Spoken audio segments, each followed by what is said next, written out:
नबी के माँ बाप बचपन में ही गुजर जाने के बाद उनके रिश्तेदारों ने उनकी बहुत देखभाल की और अपने खुद के बच्चों से भी ज्यादा इन्हें प्यार दिया। लेकिन क्या नबी ने भी उन्हें उतना ही प्यार और सम्मान दिया? आज की इस वीडियो में हम जानेंगे मोहम्मद का अपनी माँ अमीना, दादा अब्दुल मुत्तलिब और उनकी आखिर तक तरबियत यानी देखभाल करने वाले उनके चचा अबू तालिब, इन सब के साथ हजरत मोहम्मद का किस तरह का ताल्लुक यानी रिलेशन था और बचपन में इनके साथ कौन कौन सी घटनाएं पेश आईं। आज के एपिसोड से हमें पता चलता है कि बचपन में इतने लोगों ने जितना ज्यादा प्यार और केयर नबी की उनके साथ बाद में नबी ने क्या सलूक किए। कि मोहम्मद ने अपनी जिंदगी के शुरुआती 4 साल अपने सगे रिश्तेदारों और अपने कबीले के लोगों से दूर रहकर बिताए थे। फिर 4 साल के बाद जब उनकी उम्र 4 साल की हो गई थी, तब मोहम्मद को आखिरकार उनकी असल माँ के पास वापस पहुंचा दिया गया, यानी हजरत अमीना के पास। और फिर इसके बाद मोहम्मद साहब अपने असल परिवार वालों के साथ रहने लगे। मगर ये खुशी भी मोहम्मद के लिए ज्यादा वक्त तक नहीं रही, क्योंकि फिर कुछ ही वक्त बाद उनकी सगी माँ अमीना और उनके दादा भी दुनिया से रुखसत हो गए और मोहम्मद पहले की तरह एक बार फिर अनाथ हो गए। सीरत इब्ने हिशाम में लिखा है, जब हजरत मोहम्मद की उम्र 6 साल की हुई तब इनकी वालिदा अमीना का इंतकाल हो गया। उस दौरान मोहम्मद मदीना में अपने ननिहाल वालों से मिलने और अपने बाप की कब्र की ज़ियारत करने आए थे। और जब ये लोग मदीना से वापस मक्का की ओर जा रहे थे, उस दौरान अमीना की तबीयत कुछ खराब हो गई और फिर उस सफर में ही उसका वहां इंतकाल हो गया। मोहम्मद पूरी तरह से यतीम हो गए थे और इनके दादा इनको लेकर मक्का आ गए। इनकी माँ के इंतकाल के बाद इनके दादा अब्दुल मुत्तलिब मोहम्मद की परवरिश करने लगे, और वो भी अपनी बाकी सगी औलादों से भी ज्यादा। तबकात में लिखा है, जब रसूल की माँ अमीना इंतकाल कर गईं तो मोहम्मद साहब के दादा अब्दुल मुत्तलिब ने इनको पाला और हमेशा अपनी सगी औलादों से भी ज्यादा इनकी देखभाल करते और हर वक्त इन्हें अपने नजदीक ही रखते। अब्दुल मुत्तलिब इस बात को बखूबी जान चुके थे कि मोहम्मद ने अब तक अपनी जिंदगी बिना बाप के ही गुजारी है, इसलिए वो मोहम्मद की खूब परवाह किया करते थे, यहाँ तक कि अपनी बाकी औलादों से भी ज्यादा। जिसकी एक मिसाल ये भी है कि उस वक्त काबा की छांव में एक गलीचा बिछाया जाता था और उस पर सिर्फ और सिर्फ अब्दुल मुत्तलिब बैठा करते थे। इस गलीचे के चारों तरफ इनके बाकी बेटे बैठते थे और अब्दुल मुत्तलिब के इन लड़कों को भी इजाजत नहीं थी कि अब्दुल मुत्तलिब के साथ में बैठें, क्योंकि अब्दुल मुत्तलिब उस वक्त हाकिम थे। मगर मोहम्मद अक्सर आकर इनके पास बैठ जाते थे और जब बाकी लोग गुस्से में मोहम्मद को हटाने के लिए बढ़ते तो अब्दुल मुत्तलिब उन्हें रोक देते और कहते थे कि मेरे लड़के मोहम्मद को अकेला छोड़ दो, और फिर वो मोहम्मद की पीठ भी सहलाते थे। मगर ऐसा कभी अब्दुल मुत्तलिब ने अपनी बाकी औलादों के साथ नहीं किया था। इसके पीछे का रीजन यही नजर आता है कि मोहम्मद एक अनाथ थे और इनके पैदा होने से पहले ही इनके बाप का इंतकाल हो गया था, और उसके बाद के 6 साल में भी वो अपनी माँ के पास सिर्फ 2 ही साल रहे और उसके बाद उनकी माँ का भी इंतकाल हो गया। तो अब्दुल मुत्तलिब मोहम्मद को इसी वजह से बहुत ज्यादा लाड प्यार करते थे ताकि मोहम्मद को कभी अकेलापन महसूस ना हो, और मोहम्मद अपने दादा के साथ खुशी खुशी रहने लगे। मगर बचपन की मोहम्मद की बदकिस्मती अभी खत्म नहीं हुई। यहाँ रहते अभी बस 2 साल भी नहीं बीते थे कि मोहम्मद के दादा की भी मौत हो गई। जिस वक्त दादा अब्दुल मुत्तलिब की मौत हुई उस वक्त मोहम्मद की उम्र अभी महज 8 साल की थी। अब्दुल मुत्तलिब की मौत पर मोहम्मद बहुत रोए, क्योंकि उस वक्त मोहम्मद की परवरिश इनके दादा अकेले ही क्या करते थे। और मोहम्मद के लिए ज्यादा गम की बात यह भी थी कि एक के बाद एक उनकी परवरिश करने वाले उन्हें छोड़कर दुनिया से जाने लगे थे। अपने दादा के इंतकाल के सदमे से मोहम्मद को बहुत दुख हुआ, यहाँ तक कि जब दादा का जनाजा कब्रिस्तान ले जाया जा रहा था तो मोहम्मद बहुत रोया था, और उसके बाद भी उसके दादा की याद उसे बहुत सालों तक सताती रही। खैर, इनके दादा की मौत के बाद मोहम्मद को अब्दुल मुत्तलिब के एक बेटे जिनका नाम अबू तालिब था, इन्होंने मोहम्मद को गोद ले लिया और अपने घर ले आए। अबू तालिब रिश्ते में मोहम्मद के चचा थे और ये कोई और नहीं बल्कि शिया इस्लाम के पहले इमाम यानी हजरत अली के बाप थे। इसने मोहम्मद को गोद ले लिया और इसे पालने लगा। तबकात में आता है, अब्दुल मुत्तलिब के इंतकाल के बाद अब अबू तालिब ने मोहम्मद को अपने पास रख लिया। अबू तालिब ज्यादा दौलत वाले नहीं थे, मगर मोहम्मद की अच्छे से देखभाल करते, यहाँ तक कि अपनी बाकी सगी औलादों से भी ज्यादा। जब ये सोते तो मोहम्मद को भी अपने साथ बिस्तर में सुला लिया करते और बाहर जाते तो हमेशा अपने साथ ले जाते और हमेशा अपने आसपास हर वक्त रखते। अबू तालिब ने भी मोहम्मद की परवरिश वैसे ही की जैसे कि उससे पहले उसके दादा अब्दुल मुत्तलिब किया करते थे। बचपन में इस तरह के हादसों को झेलने के बाद मोहम्मद को अकेला पड़ने का डर लगने लगा था। यहाँ तक कि जब मोहम्मद 12 साल का था तब एक दिन अबू तालिब तिजारत के सिलसिले से सीरिया जाने को तैयार हुआ। लेकिन जब कारवां सफर के लिए तैयार हुआ और अबू तालिब ऊंट पर सवार होने लगा तो मोहम्मद ये जानकर बहुत दुखी हुआ और उनसे बहुत देर तक लिपट कर रोता रहा। मोहम्मद को लगने लगा कि अबू तालिब लंबे वक्त के लिए उससे दूर जा रहे हैं और इसके बाद अबू तालिब से भी भतीजे के आंसू नहीं देखे गए और फिर ये उसे अपने साथ ले गए। खैर, इसी तरह मोहम्मद की जिंदगी के आखिर तक अबू तालिब मोहम्मद की देखरेख किया करते थे और हमेशा मोहम्मद का साथ देते रहे। जिसके बाद वक्त बीत गया और मोहम्मद अपने बचपन की इन सब घटनाओं से बाहर आने लगे। मोहम्मद के अनाथ होने की वजह से ही मोहम्मद के बाकी करीबी रिश्तेदार भी इनकी बहुत ज्यादा परवाह किया करते थे। मगर हैरानी की बात यह है कि जिन रिश्तेदारों ने मोहम्मद को उसके दुख भरे अकेलेपन में उसका बहुत साथ दिया, केयर की, यहाँ तक कि अपने बाकी सगी औलादों से भी ज्यादा, उनको ही आगे चलकर मोहम्मद साहब से वफा नहीं मिली। खासकर तब जब इनको 40 साल की उम्र में नबूवत मिली, यानी जब ये अल्लाह की तरफ से नबी बन चुके थे। उस वक्त मोहम्मद ने अपने खानदान वालों और अपने कबीले वालों को जब इस्लाम कबूल करने को कहा, जिसके जवाब में इन लोगों ने मोहम्मद को झूठा कहा और इस्लाम कबूल करने से मना कर दिया। आपको जानकर हैरानी होगी कि मोहम्मद साहब अपने इन सगे रिश्तेदारों और अपने कुरैश कबीले वालों से बहुत नफरत करने लगे, वो भी सिर्फ इसलिए कि वो काफिर थे और इस्लाम कबूल नहीं करना चाहते थे। जैसा कि कुरान की एक आयत में भी साफ साफ कहा गया है कि ए ईमान वालों, इन काफिरों को भी अपना यार और मददगार ना बनाओ, फिर भले ही वो तुम्हारे बाप दादा ही क्यों ना हो। इन सब के बाद ये दुश्मनी इतनी बढ़ गई कि ये लोग एक दूसरे की जान के दुश्मन बन गए और ऐसा तब तक बंद ना हुआ जब तक मोहम्मद ने अपनी जिंदगी के आखिरी वक्त में पूरी फौज के साथ मक्का को फतेह ना कर लिया। अब जरा मोहम्मद साहब की टाइमलाइन में थोड़ा आगे चलते हैं और देखते हैं कि मोहम्मद का अपने सगे लोगों के बारे में क्या सोचना था। मोहम्मद की जिंदगी के आखिरी चंद सालों का एक वाकया है कि जब मोहम्मद ने फतेह मक्का किया तो उसके बाद इसने अपनी माँ अमीना की कब्र की जियारत भी की। इस पर मोहम्मद ने अपने साथियों से ये भी कहा कि ये मेरी माँ की कब्र है, अल्लाह ने मुझे यहाँ आने की इजाजत दी है और मैंने उसके लिए दुआ करनी चाहिए, लेकिन अल्लाह ने ये मंजूर नहीं किया और मुझे मेरी माँ के लिए मगफिरत की दुआ भी नहीं करने दी क्योंकि वो भी एक मुशरिक थी।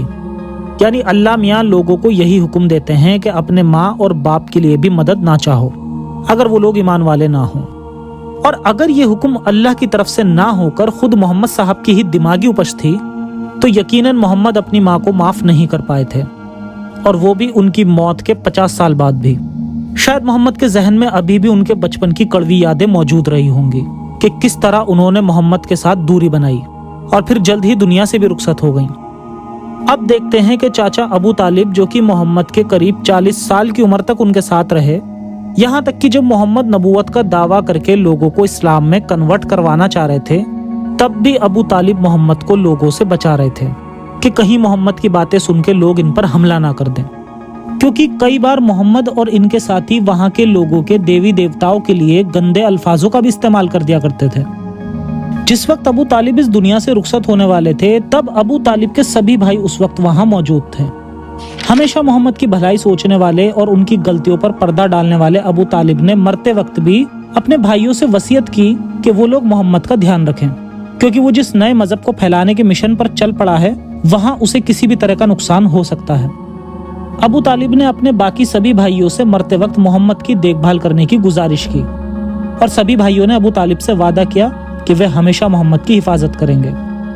जब अबू तालिब अपनी जिंदगी की आखिरी सांसें गिन रहे थे, उस वक्त भी हर बार की तरह मोहम्मद साहब ने अपने चचा अबू तालिब को इस्लाम कबूल करने को कहा और बहुत फोर्स किया कि वो मरते वक्त कलमा पढ़ लें, यानी ये बात कबूल कर लें कि कोई भी खुदा नहीं है सिवाय अल्लाह के और मैं मोहम्मद उसका एक रसूल हूँ। आगे के एपिसोड्स में जानेंगे कि मोहम्मद उन्हें इस्लाम कबूल करवाने का इतना जोर क्यों दे रहे थे, लेकिन अभी के लिए इतना जान लेते हैं कि अबू तालिब ने इन्हें साफ मना कर दिया और इसके बाद मोहम्मद को अबू तालिब पर इतना गुस्सा आया कि ये इनके कफन दफन में भी शामिल नहीं हुए।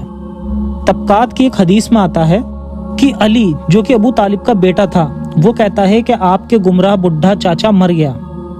ये अली हैं, शिया इस्लाम के पहले इमाम, जो अपने बाप के बारे में ऐसी बात कर रहे हैं। खैर, इनकी बात सुनकर मोहम्मद कहते हैं कि जाकर इन्हें दफन कर दो और फिर मुझे इत्तला दे देना।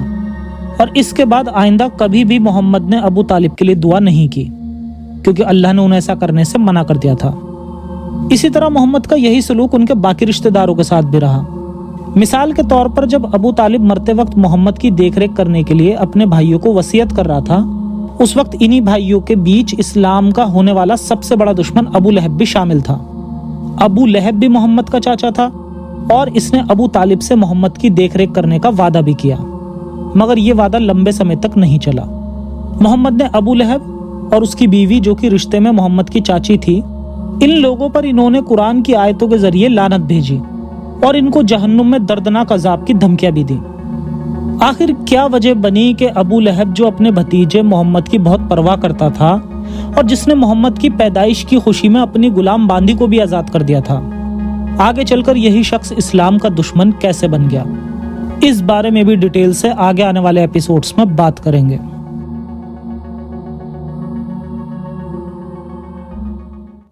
کیا آپ کو لگتا ہے کہ محمد صاحب صرف شرک کی وجہ سے اپنے ان رشتہ داروں سے نفرت کرنے لگے تھے؟ وہ بھی ان رشتہ داروں سے جنہوں نے انہیں اپنی اولادوں سے بھی زیادہ پیار دیا، کیئر کی۔ کیسا لگے گا آپ کو جان کر کہ ایک ایسا شخص بھی تھا جو کہ کافر تھا اور محمد صاحب اس کی بہت عزت بھی کرتے تھے، اور عزت ہی نہیں، وہ بے پناہ محبت کہ اس کے مرنے پر نبی خودکشی کر کے اپنی جان بھی دینا چاہتے تھے۔ آخر کیا ہو رہا تھا یہ سب؟ جانتے رہیں گے دھیرے دھیرے آگے کے ایپیسوڈز میں۔ اور اب ہم جانیں گے نبی کی فائنینشل ذمہ داری اٹھانے والی ان کی پہلی بیوی خدیجہ کے بارے میں۔ خدیجہ سے شادی کی وجہ، شادی کے وقت ہوئی دھوکے بازی، جھوٹ اور مکاری، اور ساتھ ہی خدیجہ کی عمر پر جھوٹ بولنے والے اسلامک دعووں کی جانچ بھی کریں گے۔ آج کے ایپیسوڈ سے ہمیں اسلام کی نیو کی پہلی اینٹ کی پوری جانکاری ملے گی۔ محمد کو ان کے بچپن میں ہی ان کی ماں امینہ اور ان کے دادا عبد المطلب کا ساتھ چھوٹ جانے کی وجہ سے ان کے چچا ابو طالب نے محمد کی تربیت یعنی دیکھ بھال کی۔ دادا ابو مطلب کی طرح ہی ان کے چچا ابو طالب نے بھی انہیں اپنی خود کی اولادوں سے بھی زیادہ پیار دیا، لیکن بدلے میں نبی نے انہیں آگے چل کر لعنتوں اور دوزخ کی دھمکیوں کے علاوہ کچھ نہیں دیا۔ بچپنے کی ان گھٹناؤں کے بعد جب محمد بالغ ہو گئے اور ان کی عمر قریب 25 سال کی ہوئی، تب انہوں نے اپنے چچا ابو طالب سے اس کی بیٹی جس کا نام فختیہ بنت ابو طالب تھا، جسے ام ہانی بھی کہا گیا، جو کہ علی کی بہن تھی، ان کا ہاتھ مانگا۔ جب محمد نے اپنی اس کزن سے شادی کرنے کی گزارش ابو طالب سے کی تو ابو طالب نے محمد کو صاف منع کر دیا۔ ابو طالب نے اپنی بیٹی ام ہانی کا نکاح محمد سے نہ کرا کر اس کا نکاح کسی دوسرے شخص سے کرا دیا، جو کہ دولت کے معاملے میں ان سے بہتر تھا۔ ابو طالب اپنی بیٹی کا نکاح محمد سے کرنے کے لیے اس لیے راضی نہیں تھا کیونکہ ان کی فائنینشیل کنڈیشن اچھی نہیں تھی۔ عمر کے اس پڑاؤ میں بھی نبی اپنے پیروں پر کھڑے نہیں ہو پائے تھے، جبکہ یہ وہ دور تھا کہ لوگ کم عمر میں ہی اپنے پیروں پر کھڑے ہو جایا کرتے تھے۔ ابو طالب سچ میں محمد کی بہت پرواہ کرتا تھا اور یہ بات اچھے سے جانتا تھا کہ ام ہانی کو محمد بہت پسند کرتا تھا اور اس سے شادی بھی کرنا چاہتا تھا، مگر ابو طالب نے کسی وجہ سے محمد کو ام ہانی کا ہاتھ دینے سے منع کر دیا۔ اسلامک اسکرپچرز میں اس بات کی زیادہ ڈیٹیل نہیں ہے کہ آخر کیا وجہ رہی کہ محمد کو اتنا سپورٹ کرنے والا ابو طالب اس موقع پر محمد کے خلاف تھا۔ اسلامک اسکالرز کی مانے تو ابو طالب آرتھک تنگی کی وجہ سے اس رشتے سے راضی نہیں ہوا، مگر اتنی وجہ کافی نہیں ہے۔ یقیناً وہ محمد کی دماغی حالت سے واقف ہو چکا تھا، اسی لیے وہ اس رشتے سے بالکل راضی نہ ہوا، اور ایک بار پھر محمد نے خود کو بے سہارا محسوس کیا۔ محمد سچ مچ ام ہانی سے بہت پیار کرتا تھا اور ام ہانی بھی اس بات کو بہت اچھے سے سمجھتی تھی، یہاں تک کہ جب محمد نے فتح مکہ کی اس وقت ام ہانی نے اسلام قبول کر لیا اور یہ اس وقت محمد سے شادی کرنے کے لیے راضی بھی ہو گئی، مگر اس وقت محمد نے یہ شادی کرنے سے منع کر دیا اور کہا کہ اب بہت دیر ہو گئی ہے۔ خیر، کہا جاتا ہے کہ محمد کا مزاج باقی لوگوں سے بہت الگ تھا اور محمد ہمیشہ اپنے ہی خیالوں میں گم رہتا اور کسی سے بھی زیادہ بات چیت نہیں کرتا تھا، اور نہ ہی محمد کے پاس کوئی روزگار تھا۔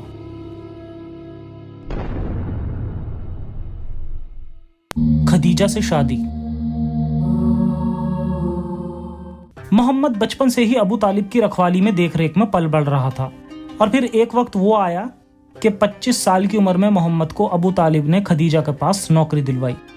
خدیجہ پیشے سے ایک مرچنٹ تھی اور یہ اس وقت مکہ کی سب سے زیادہ امیر عورت تھی۔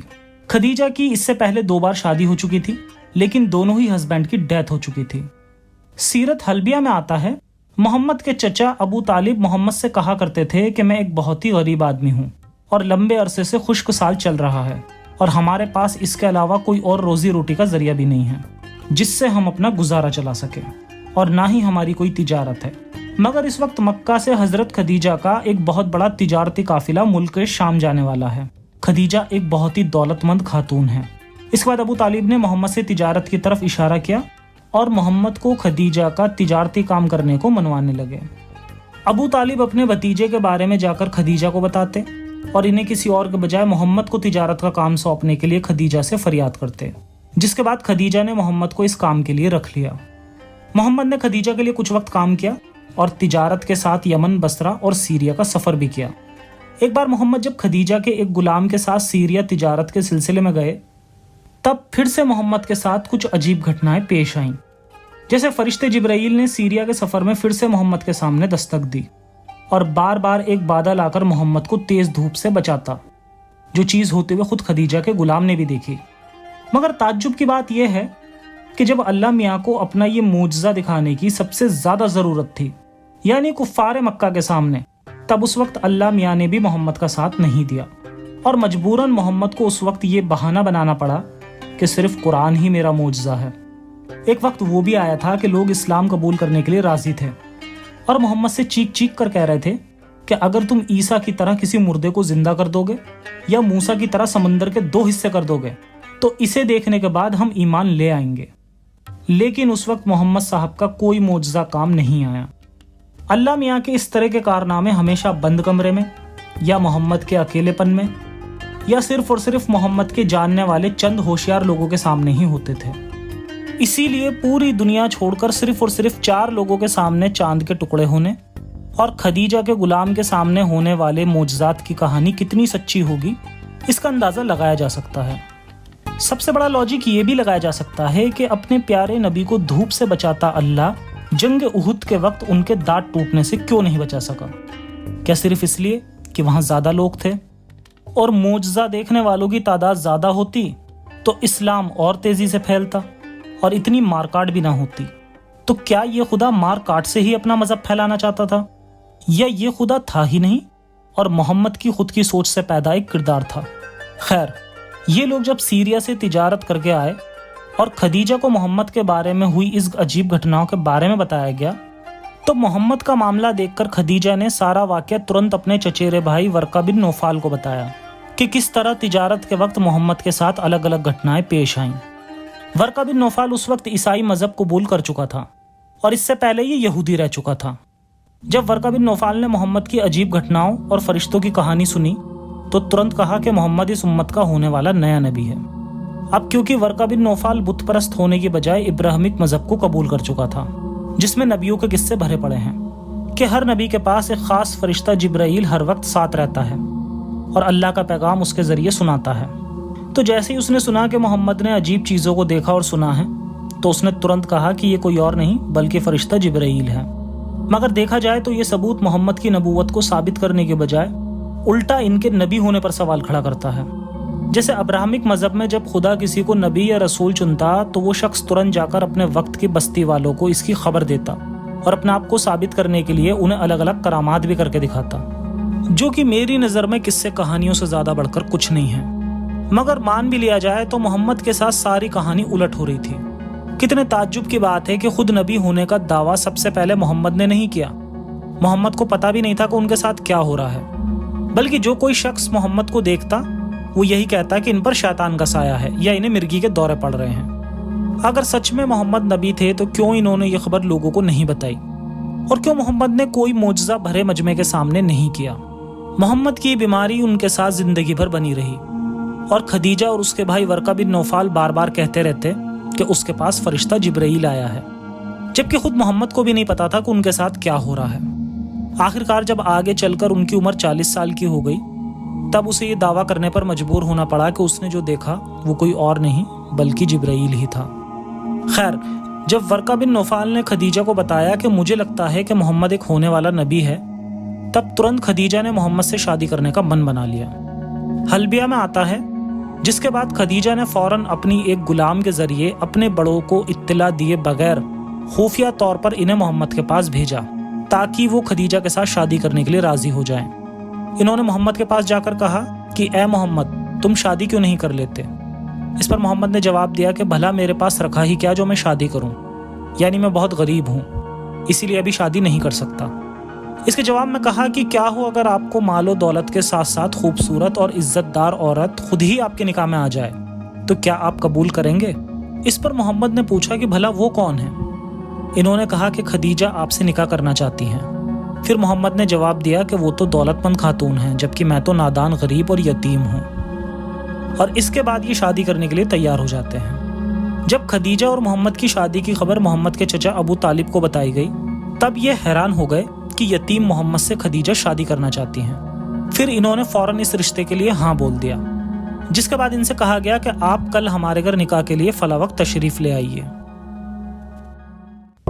धोखेबाजी। सीरत हल्बिया और मुस्नद अहमद की हदीस है कि इब्ने अब्बास से मरवी है कि हजरत खदीजा के वालिद इनकी शादी किसी और से कराना चाहते थे, मगर खदीजा ने शादी के लिए मोहम्मद को चुना, वो भी वर्का बिन नौफाल के मशवरे पर। फिर मोहम्मद से निकाह के वक्त एक दावत रखी गई जिसमें शराब का भी इंतजाम किया गया। खदीजा ने इस दावत में अपने वालिद और कुरैश के कुछ लोगों को बुलवाया। जब ये लोग दावत में आए तो इन्होंने इन लोगों को खूब शराब पिला दी। इस वक्त खदीजा ने अपने वालिद से कहा कि मोहम्मद बिन अब्दुल्ला से मेरा निकाह करा दीजिए। इन्होंने शराब के नशे में रिश्ता कबूल कर लिया, जिसके बाद खदीजा ने रिवाज के मुताबिक अपने वालिद को खुशबू लगाई और इन पर लिबास डाल दिया। जब खदीजा के वालिद का नशा उतरा और इन्होंने वहां का मंजर देखा तो कहा कि ये सब क्या है? खदीजा ने कहा, आपने खुद ही मेरा और मोहम्मद का निकाह करा दिया। इन्होंने कहा कि मैं भला तुम्हारा निकाह अबू तालिब के यतीम भतीजे से क्यों कराऊंगा? जिसके बाद खदीजा ने कहा कि अब क्या कुरैश की नजरों में अपने आप को बेवकूफ बताते हुए और लोगों को ये बताते हुए कि आप नशे में थे, आपको शर्म नहीं आएगी? और फिर ये सुनकर इनके वालिद को भी इस शादी से मजबूरन राजी होना पड़ा। इससे साफ जाहिर होता है कि खुदा के नबी अपनी पहली शादी भी धोखेबाजी से कर रहे हैं। क्या खदीजा अपने फादर को ये एक्सप्लेन नहीं कर सकती थी कि ये खुदा के नबी हैं? साफ पता चलता है कि कहानी को रूहानी बनाने की खातिर इसमें कुछ मिलावट भी की गई है। हुआ यही होगा कि खदीजा और मोहम्मद दोनों ने अपनी ज़रूरतें पूरी की। खदीजा, जिसकी ज़िंदगी में अकेलापन था और उसे ऐसे शख्स की ज़रूरत थी जो उसका हस्बैंड तो हो, लेकिन उसके उस ज़माने के मुताबिक उस पर हुक्म न चला सके, जिसके लिए मोहम्मद परफेक्ट मैच था, क्योंकि खुद में ही डूबा रहने वाला और हमेशा अपनी मानसिक बीमारियों से परेशान इंसान भला क्या हुक्म चलाएगा, खासकर जब खदीजा के पैसे का उस पर रोब हो। दूसरी तरफ मोहम्मद, जो कि बहुत गरीब थे, उन्हें खदीजा से प्यार मिला और पैसा मिला, जिसकी उन्हें उस वक्त सबसे ज्यादा जरूरत थी। खैर, अब देखते हैं वो झूठ जिसकी आड़ में खदीजा की उम्र को लेकर इस्लामिस्ट लोग झूठ बोलते हैं और कई बार इसका इस्तेमाल 53 साल के नबी की 6 साल की आयशा से शादी को सही ठहराने के लिए भी इस्तेमाल करते हैं। ये कहते हैं कि नबी ने 25 साल की उम्र में जब 40 साल की खदीजा से शादी की तो क्या प्रॉब्लम है अगर एक बच्ची से भी शादी कर ली। वैसे तो ये आर्गुमेंट भी अपने आप में कमजोर ही है और 6 साल की मासूम आयशा के हक छीने जाने को जस्टिफाई नहीं किया जा सकता, लेकिन फिर भी यहाँ मेंशन होना जरूरी है कि इस्लामिक किताबों से हमें ये भी पता चलता है कि खदीजा की उम्र 40 नहीं बल्कि 25 से 28 साल की थी। अब क्योंकि इसकी अलग अलग हदीस हैं, मगर 40 साल वाली रिवायतों को ज्यादा ही पॉपुलर कर दिया गया है। मगर उससे भी ऑथेंटिक स्कॉलर इब्ने कसीर ने कहा कि इब्ने अब्बास ने कहा कि जिस वक्त रसूल अल्लाह की शादी हजरत खदीजा से हुई उस वक्त खदीजा की उम्र 28 साल की थी।